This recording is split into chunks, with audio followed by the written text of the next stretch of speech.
Hey everybody, Dylan here from Bourbon United. We are ready to go through our bottles for 2025.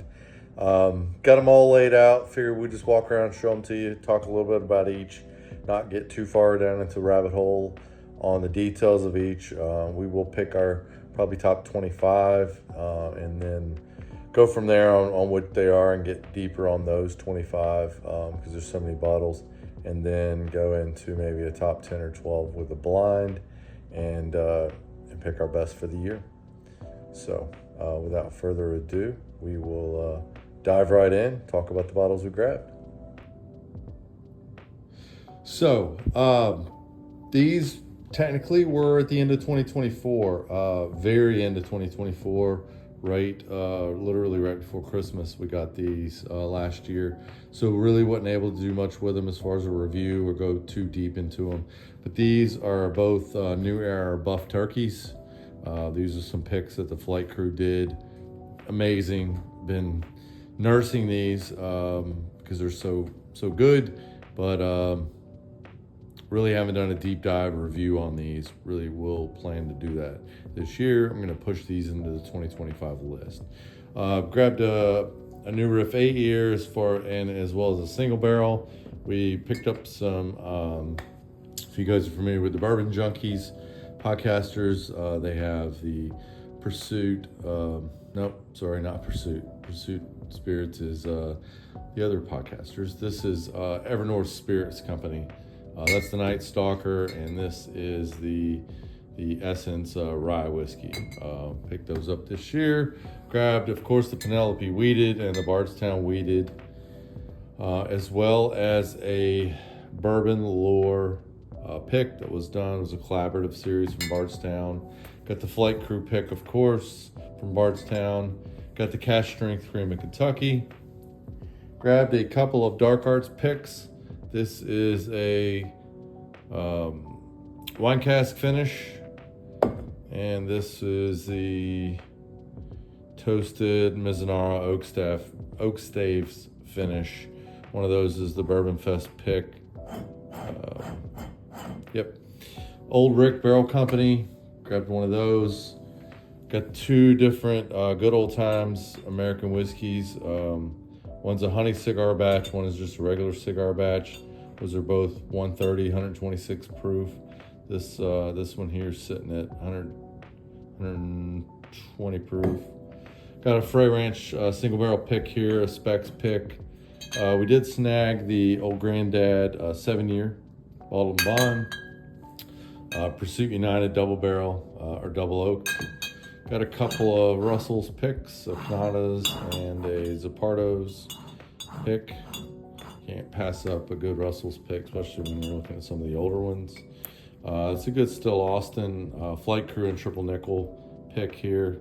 We grabbed Old Dominic. We grabbed a pick from them from Space City Liquor over in Houston. Smoke Eye Hill. This is the 5-year Blue Corn. Barrel proof. This is the Green River 250th Anniversary Army bottle. The Flight Crew Green River pick. A short barrel, single barrel bourbon. This is one picked out of Florida. This is the short barrel cigar batch. A couple Leapers Forks, which is a Tennessee whiskey and a bourbon. These are done in Tennessee. We got the Jefferson's Reserve Cash Strength, 130 proof. We have a Old Forester single barrel pick. Got two different picks of those this year. Got the Wild Turkey 101 8-year, which looks like it's going to end up being a shelfer. We did grab the 10 Cup 14 and the 10. Got the Ben Holiday Soft Red Wheat Rickhouse Proof. Tasty one there. And then, of course, the Old Fitz 7, which those have been popping up a lot more available. So that's kind of our rundown there of a few bottles we grabbed. A few more here. We grabbed the Whiskey Tree. This was one, it was a collab with Abita Brewing.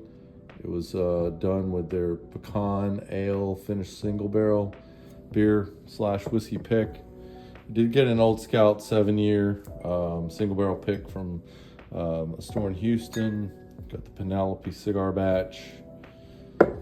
This one pretty interesting. This is a toasted private barrel pick named the Marshmallow Toast, which I'd say is pretty representative to the flavor. That was a really good one to grab. That's just a Louisiana Sportsman High West pick. We did get this year's High West Burr Rye. I think there was a mess ton of that out in the field this year.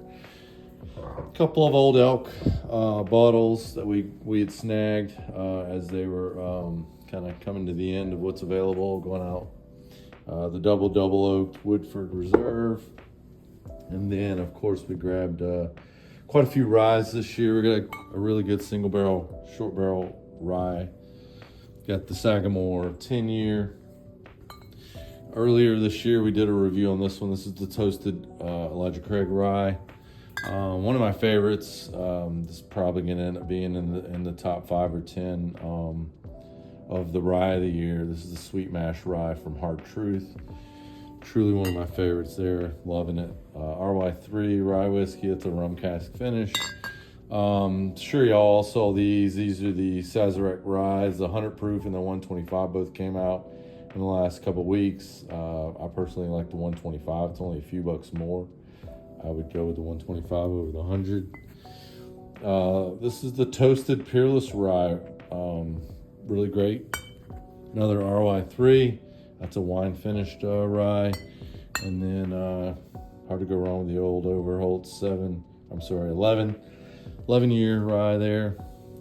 And then this is the older Ezra 7-year full proof. Really, really good for the price. Really, not even for the price. I would pay a lot more for it. But this is a value banger. A lot of bang for your buck on that 7-year rye there. So those are some of the bottles that we picked up this year. Some of the higher end stuff that I was able to snag this year, was able to grab a Cellar Age 2025. I did finally land a Wild Turkey Beacon. I'll send a shout out to who helped me land that one. We did get this year's Russell's 13. Snagged a couple 15 stars. This is the new Triple Cask 2. And then the 15 star Platinum. This was a super big, small batch. This is, I think it's mostly comprised of 15 and 17 year. We're definitely going to do a full review on this.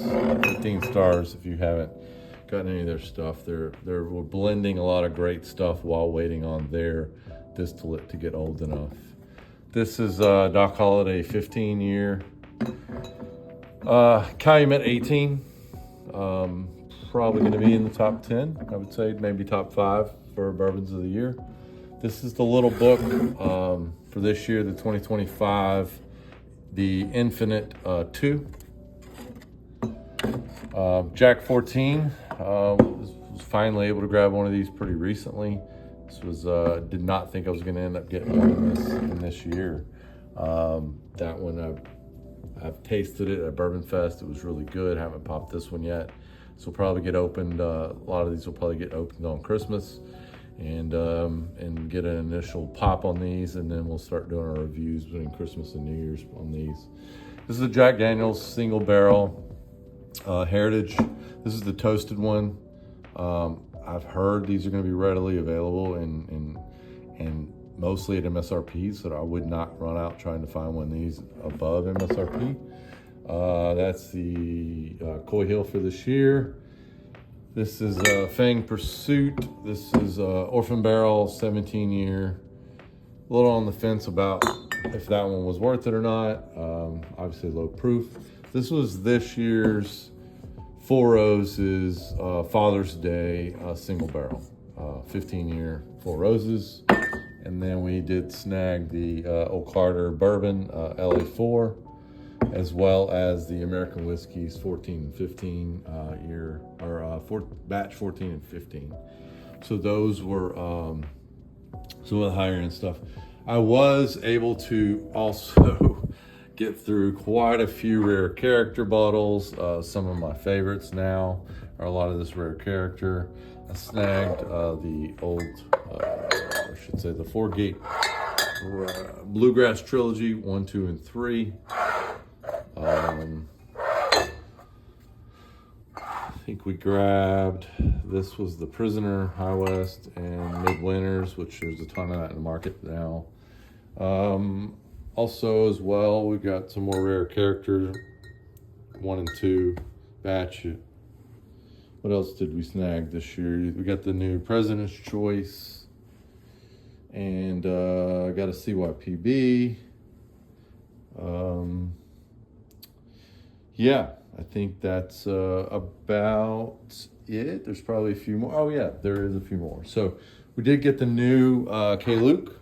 So the K-Luke batch, we're on batch 5 of the toasted rye, and we are on batch 12 of the bourbon, as well as we got all of these this year, I believe. So this was a Quista Pace pick. I think we did 2 Quista Pace picks that we grabbed. We have the Fred Minnick bourbon pick. So these are finished. This is the single barrel. I don't know if that was, I think it's just a standard single barrel. I don't think it was a pick.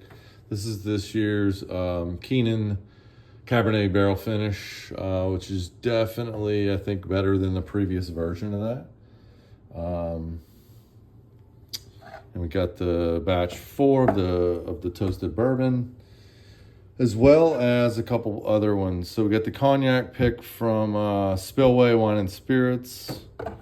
We got the Flake Crew toasted barrel. This was the Pops pick. This is for Jason's dad from Flake Crew. And then we also got the Flake Crew and Triple Nickel tawny port cask finish. So we've got quite a few K-Lukes. They're getting some finished stuff, as well as some single barrel stuff. So as you can tell, I'm a fanboy of all things K-Luke. Can't get enough. So I think that kind of concludes most of what we got. There's probably a few that I forgot. I'm sure there's a bunch of, actually I know there is. There's a bunch of random 4 roses single barrels that I've been able to pick up through the year. I think I probably got 4 or 5 of those this year to kind of conclude or finish up the 10 recipes with some of the higher tier stuff that I've been wanting to get. I did not pick up the Bookers for this year, but I did get the little book. I'd kind of been sitting on too much Bookers to really get too many more. So I think that kind of concludes most of what we got for this year, and we're going to start getting these narrowed down into some blinds, so we can figure out what's our favorites. Appreciate you listening to the end, and until next time, this is Bourbon United.